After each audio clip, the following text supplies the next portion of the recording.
Welcome back to another video. Today we're going to be reacting to some Antarctica theory secrets, and I'm not sure what's going on around there. It's a little strange, but you know we keep our ear to the streets.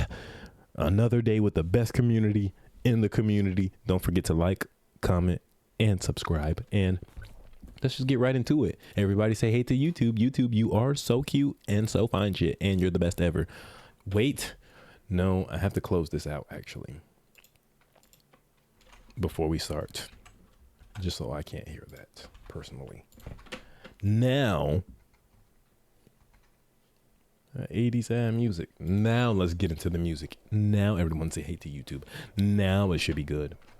The Antarctica theory. You know, your D1 reactor. Few places are more remote and mysterious than the continent of Antarctica. Spanning over 5 million square miles, this mass of land and ice is over twice the size of Australia, yet it holds a grand total of 0 permanent residents. Its brutally frigid conditions and strict visitation laws have made it impossible to fully explore, leading many to question what secrets it may be hiding in its icy landscape. Why we can't go there?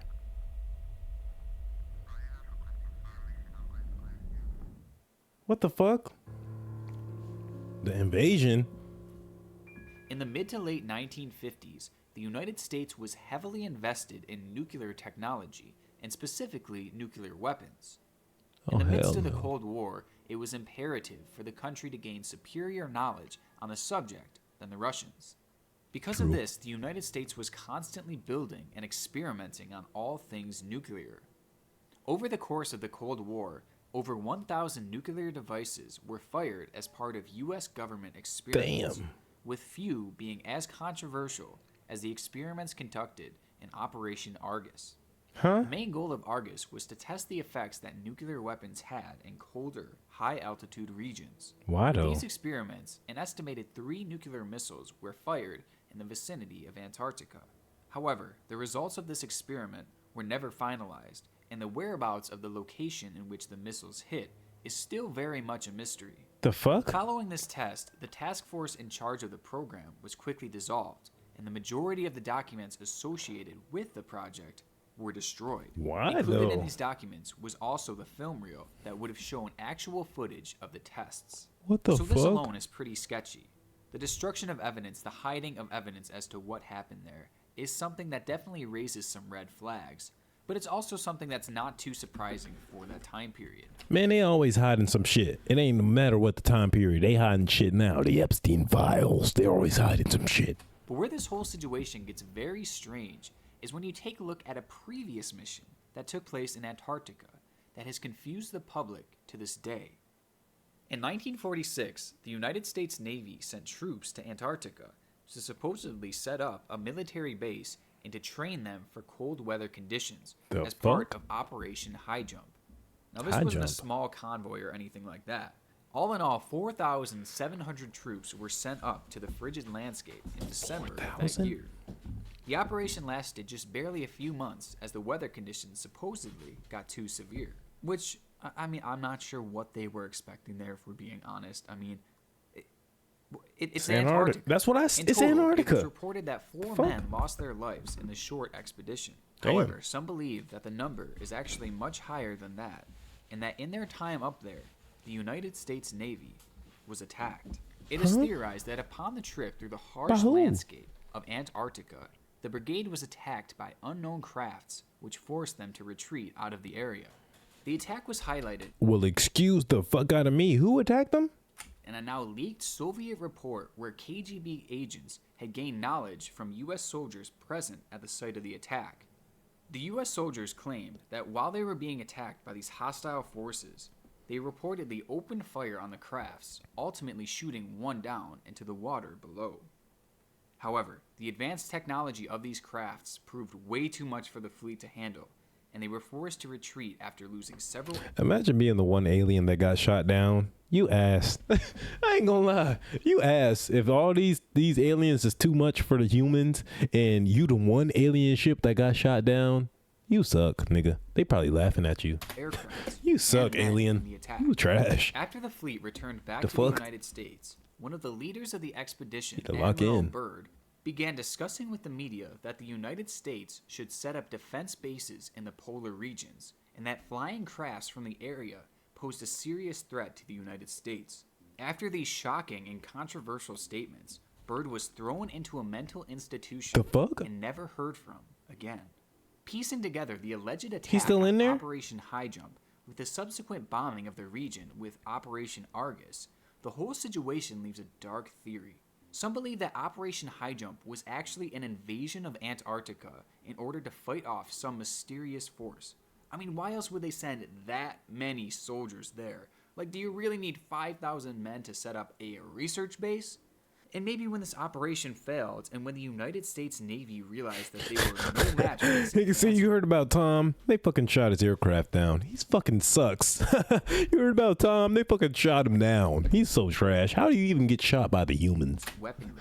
The hell? Perhaps they fired those nuclear weapons to take care of the enemy once and for all. Now, I feel like this theory is definitely out there, but the fact that it was in an actual Soviet report, and the fact that Byrd was speaking out about this enemy and was quickly silenced, makes it still intriguing to me. It's Plus, I plausible. can't get over why they would send that many people up there to set up a base. Me either. And I can't get over why they would fire those nuclear weapons in Antarctica for research when they didn't even end up posting any actual research from their findings. And what about the tapes? Okay, you know what? Let me chill. Let me Facts. chill real quick. Nah, So obviously facts. I have a lot of questions about this theory that I wish I could have answered. Why we can't And see? Perhaps the biggest one to me is what actually was this unknown force that may or may not have attacked the Navy that day. The Electromagnetic theories energy. into this are just flat out crazy. The electromagnetic, I ain't gonna lie, the electromagnetic energy on some places in Earth is just very strong and strange. That's what I want to say. And it's definitely electromagnetic energy. That's what I feel like. Many of the most But I feel like that popular means something. conspiracy I feel like our perception of electromagnetic energy is not just what it is, but that's what they tell electromagnetic energy. theories surrounding the region of Antarctica. Get that rest, Josh. We love deal you and with appreciate you. alien Good life. night. Keep it tight. Have the best day of Its tomorrow. vast Right? and Because if anybody deserves it, you deserve it. Good night and Godspeed. And we hope to see you again tomorrow. To we love you and appreciate you. And thank you for being here, Josh. You're the One of best the one. only places on W Earth Gaming that Day. could really hold alien life that would go completely undetected. That ass. Love you, aliens Josh. could just be chilling up there right now, and guess what? We'd have no idea. I mean, I'm not saying they are, but we really can't say that they aren't, right? Now, throughout the years, many have pointed to things like these pyramid structures throughout the region and claim that they are bases of aliens. They think that aliens actually created It's pyramids in Antarctica.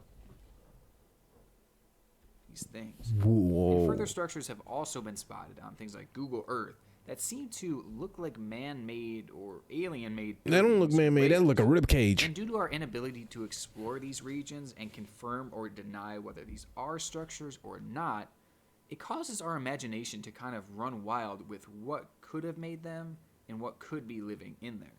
Now, me personally, I tend to view these structures as just kind of weird-shaped rocks, but I Nope. will give some credit that quite a few of them do look pretty convincing. Fuck all Now, that, just nigga. recently- Something living in there that's not normally living in other places. At least that much. I don't care what you say in photo these from- weirdly placed rocks. If they're weirdly shaped rocks and there's weird pressure in this area and weird electromagnetic energy, something that doesn't normally live in regular areas lives in this area. Google Earth went viral of what appears to be a spaceship crashed in the snow on an island just outside of Antarctica. With this photo, you see a definite trail behind a large tube-like object, making it appear that whatever this thing was, it had just crash landed. Now, this photo has quickly become synonymous with alien life in the region. That long Though ass some experts are drag. quick to dismiss it as a rock that simply slid down a mountain via avalanche.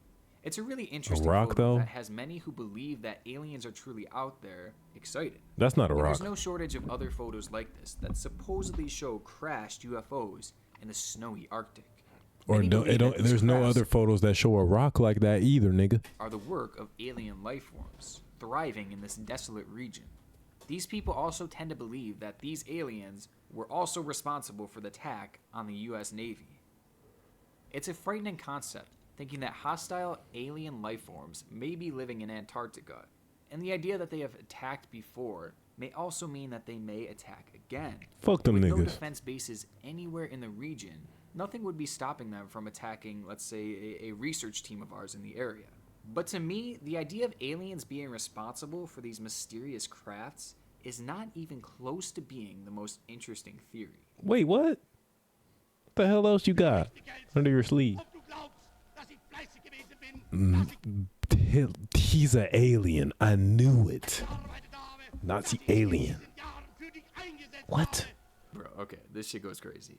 Let me just start by introducing the theory, and then I'm going to backtrack and explain how it could be possible. So stick with me here. So the theory here is that members of the Nazi Party were able to escape to Antarctica after World War II. The fuck? It's said that the Nazis also took with them advanced weaponry from the war. Weaponry like flying saucers that were responsible for the attack on Operation High Jump. Okay, so confusing and weird, I know, but let's unpack this for a minute. Even before the start of World War II, Hitler had a fascination with Antarctica. There, he sent multiple fleets to survey the landscape and supposedly look for margarine fat due to the fact that the country's supply would soon be cut off during the war. On these missions, it is theorized that Hitler saw an opportunity, as the vast continent provided the perfect conditions for a hideout should things go wrong. Now, fast forwarding a bit here to the actual war, it is no secret that Nazis were innovators and they were obsessed with creating new and crazy technology. These technologies included things like wonder weapons and all sorts of other shocking and disturbing things. And it is believed that at one point the Nazis set their sights on creating an advanced aircraft that would be ultra powerful and especially difficult to bring down. These crafts would have been something completely new to our world if they were actually able to create them. Oh, hell no. They the aliens the whole time. The Nazis, I got it figured out. They're the aliens. And in this theory, believers claim that they actually did. They believe that the Nazis were able to build these flying saucers in secret and use their overpowered weaponry to defeat their enemies. Oh. And looking at all the other crazy stuff that they were able to invent, I mean, it's still improbable, but it's definitely not impossible that they were actually able to accomplish something like this. Okay, so if they had this advanced weaponry, how did they end up in Antarctica? Well, perhaps after World War II had ended, the remaining Nazis fled their homeland to avoid persecution and landed in Antarctica, where they likely would have never been found.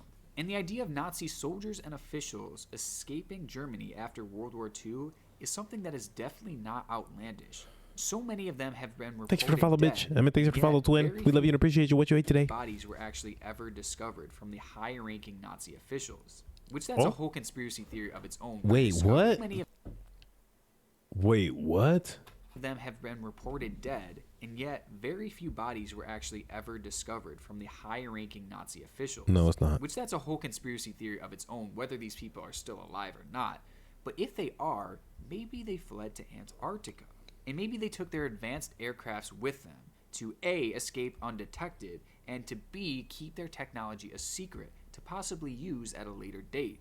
I mean, this kind of makes sense because, as I mentioned before, the Nazis had more information on Antarctica than probably any other country at the time. Because, remember, they had sent crews there on multiple occasions. Also, in 2016, Russians actually discovered a legitimate abandoned Nazi base in Antarctica. What the fuck? W4 fucking hours. Thank you everybody who's been here every second, every minute. Man, that's what she can get. You're bad bitch. Put your hands up high. We love you and appreciate you. Thank you everybody who's been here. At least one legitimate settlement there, and it might not be too far-fetched to believe that maybe they had more that just haven't been discovered yet. So perhaps when the US Navy was visiting the area way back in 1946, they stumbled a little too close to the Nazis' secret base. The Nazis used their advanced aircrafts to fire at the crews and deter them from coming any closer and truly discovering their hideout. And stretching it even further, maybe the US retaliated by shooting those missile tests in the area in order to secretly and quietly kill off the remaining Nazi troops. It is so crazy to think about. It is so weird. It is so probably not true, but it so totally could be. Maybe someday we'll find out if there was any truth to these wild theories. But until then, many of us will remain fascinated by the mysteries of Antarctica. Oh, that's it, bro. The Nazis is the aliens the whole time. He got it figured out.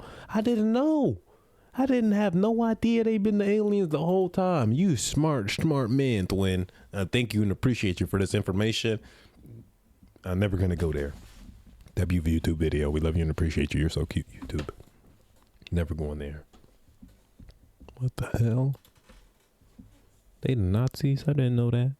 I probably shouldn't have watched that with my face cam on. That's fucked up. You shouldn't tell me that. They gonna be